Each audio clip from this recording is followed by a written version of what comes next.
First thing that you will need is a pencil lobe tool screwdriver like this one to remove the two bottom screws on your iPhone.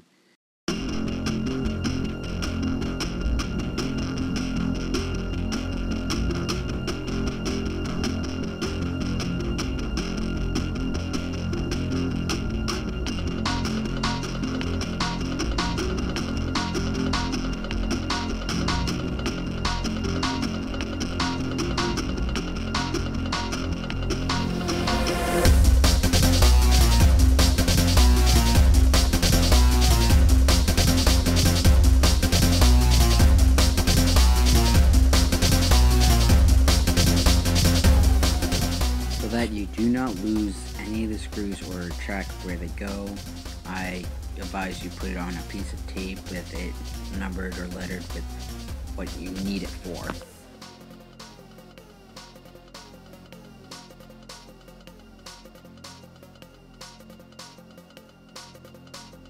Then you will put a suction cup above the home button, not directly on the home button on your screen, so that it will actually suction.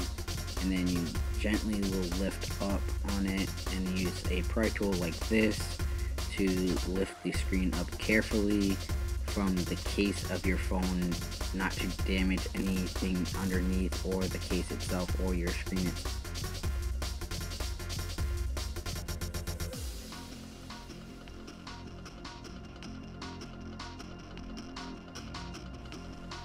There is 6 spots on the phone that you will carefully lift up on, 3 on each side. It is the bottom, the center, and the top. You can see right there is 1 spot, and up across that whole side.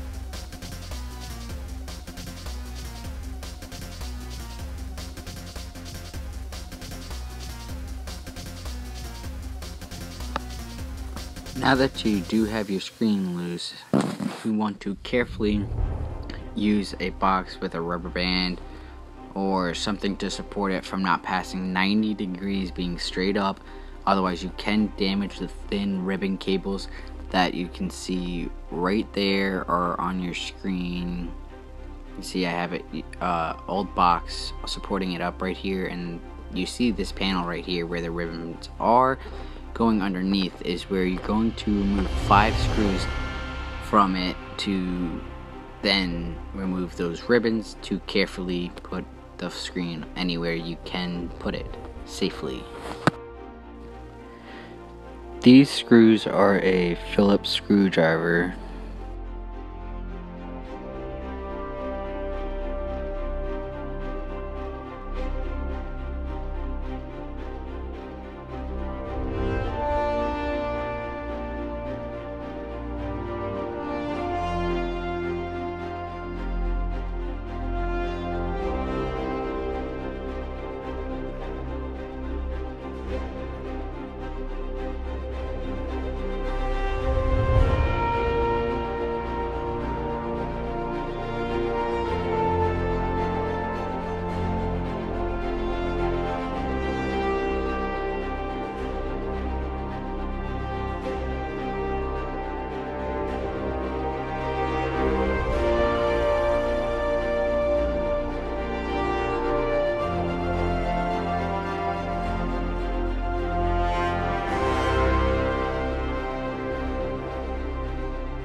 Now you can see the 4 ribbons on the back to remove with this plastic tool, so I do not damage any of the ribbons. Use the smaller one that you can have. The company will send you probably 2 if you bought it from the same people I bought it from. I'll have the link in the description down below from where I bought it for them. But you can see I am carefully trying to pry these 4 small thin ribbons up. And you don't want to damage any of them. You damage them, you will be buying a new screen then, so gotta be very careful not to damage anything on them.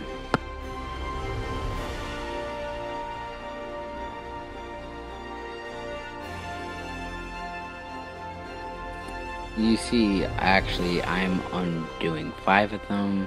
The 5th, last one you saw me just undo, you actually do not have to undo. So you see, I put it back on, that is for your rear facing camera. Just leave that one on. Just undo those 4 right there that you see me pointing to right now.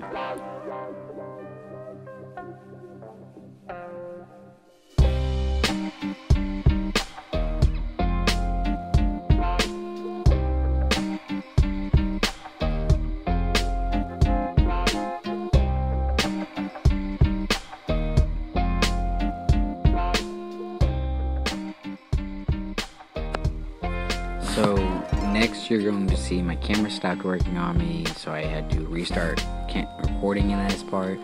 But there is a couple screws on this shield, and then what's called your Taptic Engine, which is this little piece right here. You're going to remove 3 screws that you can see. You're going to then remove that metal shield, and you'll see after I remove that metal shield, there's another spot that there's a hidden screw at. You're going to have to remove all of these screws to finally be able to remove your Taptic Engine.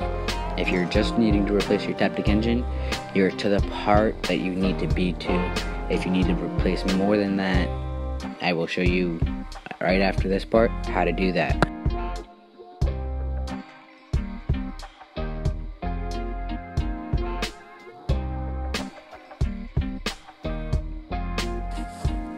So you see right here, I am lifting the shield that I was just telling you about that has the ribbon cables underneath it, and I try to lift the Taptic Engine, not realizing that hidden screw, and that hidden screw is under this cable right here, which is for your charger port. That if you're replacing your charger port, this is going to be needed to be removed anyway. If you're doing just to do your Taptic Engine, you still have to lift it up just so that you can get to this one hidden screw right here. You can see that screw. I'm taking it out now, and then I will pull the Taptic Engine right out. It does not have anything connecting it other than 2 little copper pieces on the bottom that are easy pull off, push back on. They do not have any pressure holding it other than the case itself and the screws, so you do not have to worry about that damaging anything underneath that. Just be careful. You do have your antenna cable connected to it. You can see the antenna is right there next to it. I pulled that loose, and you gotta carefully pull that antenna cable off of there. You do not want to break your antenna cable. It can cause issues if you break that cable. You're gonna have to replace that antenna cable as well.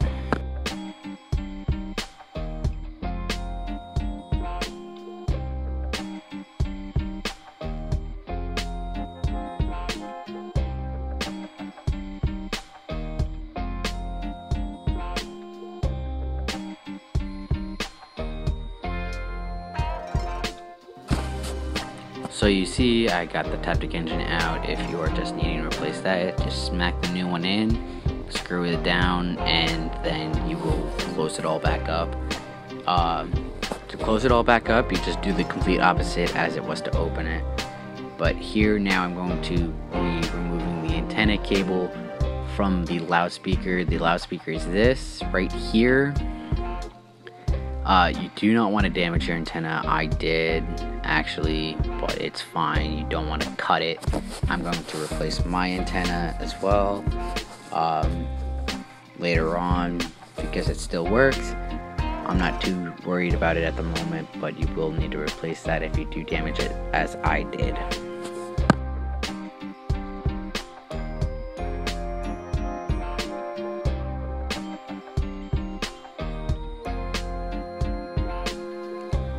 Now, at this point, you only should have 2 screws holding in your loudspeaker. You're going to want to remove these 2 Phillips screws from your loudspeaker and then carefully lift it up. There's nothing normally holding it down, but you're going to still want to be very careful just in case if there is any adhesive potentially on it holding it down. And as you guys can see, it comes right on up, no struggle at all. And you can see those 2 gold contacts right here for how that gets power to it. Now I'm going to remove the 2 screws that are right by where the loudspeaker is. First, Then I will remove the charger port cover plate. That has 2 screws holding it down, and then there's 2 more screws by the charging port and 3 around your headphone jack. You do need to remove all of those screws right now.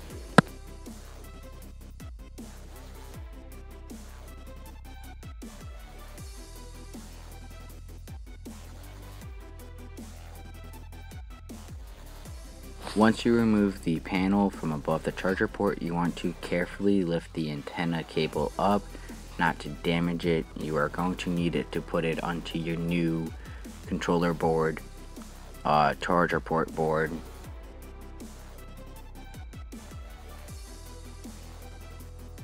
If you're having any issues like I am to get these screws to come off of the panel at all, you can easily just use 2 of the pry tools, as you'll see I eventually do, to remove the screws carefully without losing any of them, and then putting them onto the duct tape card like I have set up.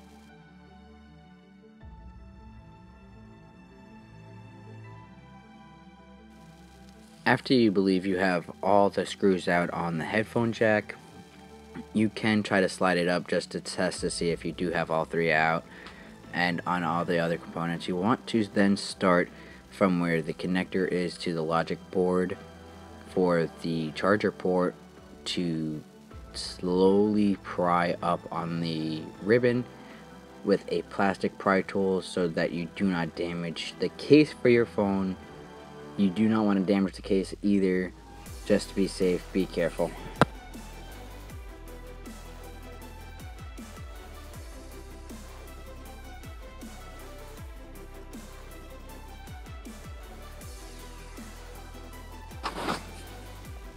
I ended up losing some of the video of me removing the board, but I'm showing the old board here removed. You can see it's all out, fully good, all good to go to put the new one in.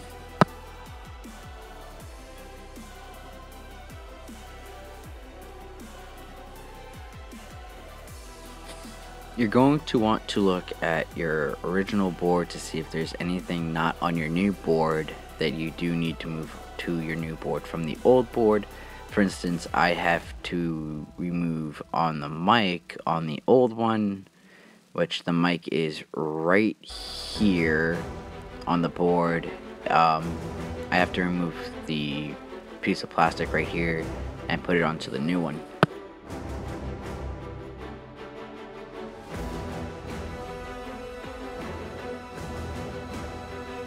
As you can see, the new mic has a little piece of plastic to prevent dust from getting into it on it, so you're going to want to carefully remove that. It's also got adhesive there so that when you put this new piece of plastic from the original board onto it, that it will stick. You want to make sure you get it to stick on there really good like I do here. You can see it's on there, but I've yet to pull the plastic. There's a little hole you will put it into first, so then you can pull it back off, make sure it fits all good, then pull off the piece of plastic that's preventing the adhesive from making contact, and then put the piece of plastic onto the mic itself.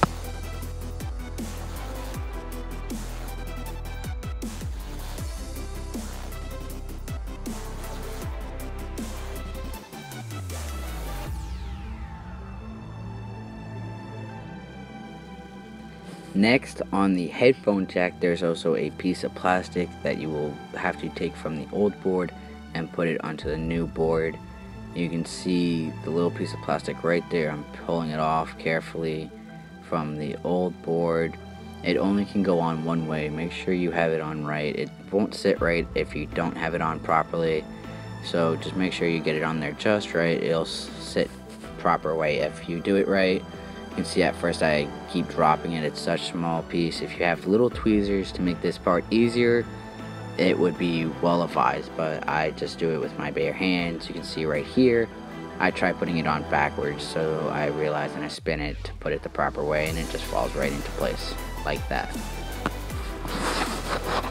Now, after you're done getting those two pieces of plastic onto the new board, you want to compare the two to make sure you're not missing anything from the original board that you need on your new board. So after you verify everything's all good, just go on ahead, place it in, dry. Don't remove any of the adhesive yet, and see if it all fits properly. Then you'll be knowing if you're good to start to make it a permanent set in. You want to get the mic in, then it should slide over. As you can see, I'm sliding it right now to get it in its proper spot. This is how it's supposed to sit. Once you have it in there, then you can decide if it looks all good to go. If so, you'll start to remove the blue tape off the bottom.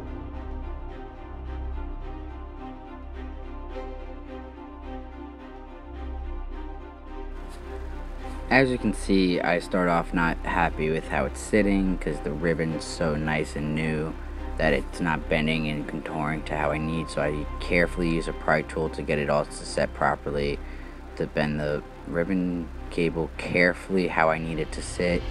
Just be very, very careful when you're doing this, because if you damage that ribbon cable, it is done for. You need a brand new one again, and you'll have to pull this one out and potentially request a new one and hope that you can get a new one as soon as possible.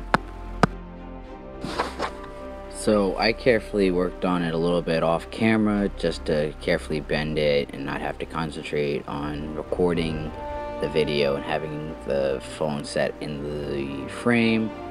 I finally got confident with how it was starting to sit, so I removed the blue tape just under the charging port area, got the charging port to sit just right, and before I made everything else permanent, I will actually take the charger itself, disconnect it from any power source. You do not want any power to go through this right now. As soon as you have this all sitting right, I'll put in the charger just to test that it goes in, sits in good, nice and tight, and sits in, then comes out a little hard. You don't want it to come out easy. You want it to stay in pretty good and not to just fall right out.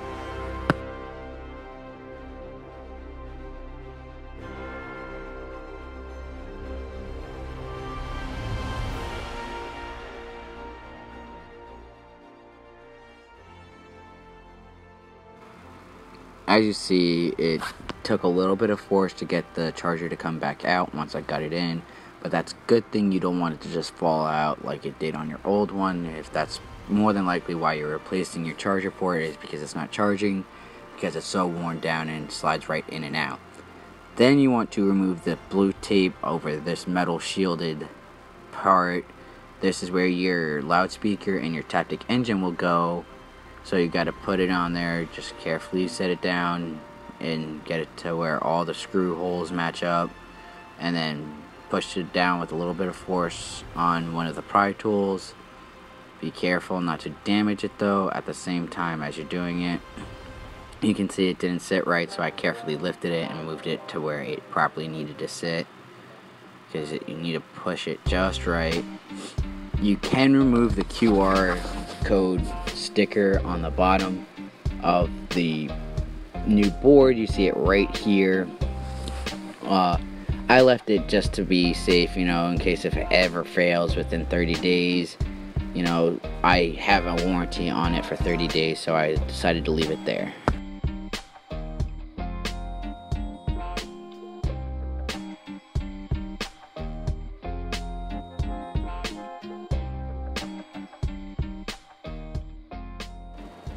You can see the screw hole didn't match up just right for me, so I just lifted it up a little bit and positioned it a little bit better, and after I did that, it came out a lot better for me, so I left it how I got it the second try.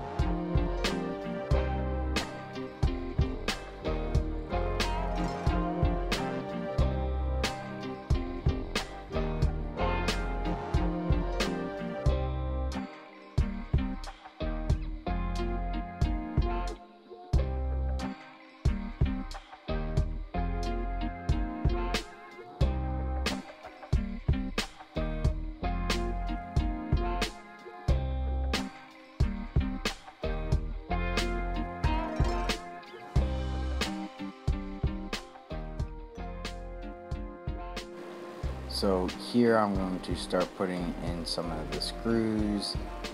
There's a little piece of metal or plastic that you put in right there on top of your headphone jack. A screw goes down onto the headphone jack and that piece of plastic to hold it in. And then you do the 3 screws on your headphone jack, the 2 that were next to the port that were not for that metal shield.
The charger port screw might not sit just right, so if you need to, you can use a little piece of the pry tool to push it just to the right spot.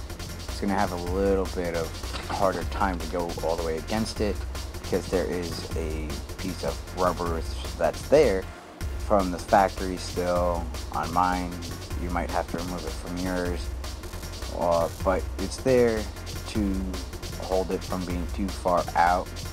You just push a little bit against it and get the screws in, as you see I do with that little pry tool.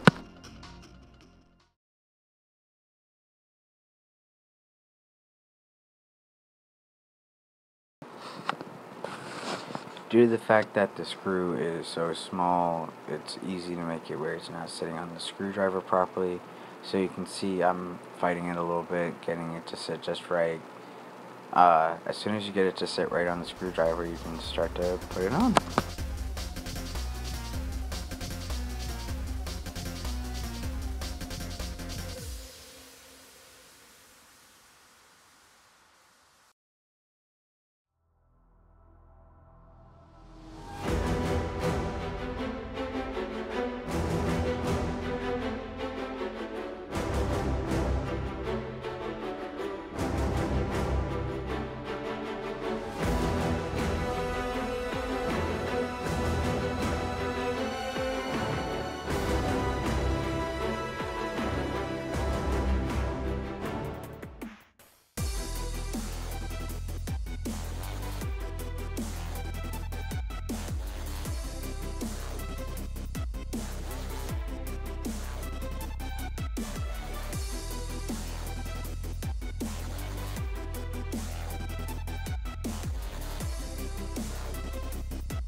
Once you have the screws that do not belong under the shield, you can put in your loudspeaker and check to see if there's any screws that you see you need to put in before you can put that down.